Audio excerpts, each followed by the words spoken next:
नमस्कार शेतकरी मित्रांनो, कांदा चॅलेंज यूट्यूब चॅनेलमध्ये आपले सर्वांचे पुन्हा एकदा स्वागत आहे। आज आपण बघणार आहे कांद्याचे बाजारभाव।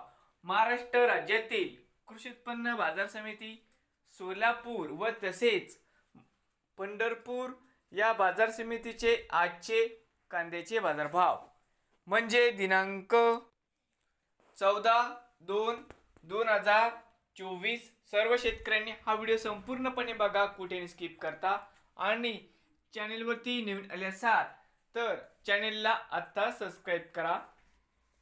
बाजार समिती पंढरपूर या ठिकाणी आवक 177 क्विंटल, कमीत कमी 200 रुपये क्विंटल, सरसंद्रा 1100 रुपये क्विंटल, या ठिकाणी जास्तीचा दर आहे 1600 रुपये क्विंटल। पुढील बाजार समिती सोलापूर या ठिकाणी आवक 40,722 क्विंटल, या ठिकाणी कमीत कमी दर 100 रुपये क्विंटल, सरसंद्रा 1100 रुपये क्विंटल, या ठिकाणी जास्तीचा दर आहे 2000 रुपये क्विंटल। टॉप क्वालिटीचं एक अर्ध उक्कर। तर मित्रांनो, नवीन आले असाल तर कांदा चॅलेंज यूट्यूब चॅनेलला सबस्क्राइब करा रोज कांद्याचे व्हिडिओ बघण्यासाठी।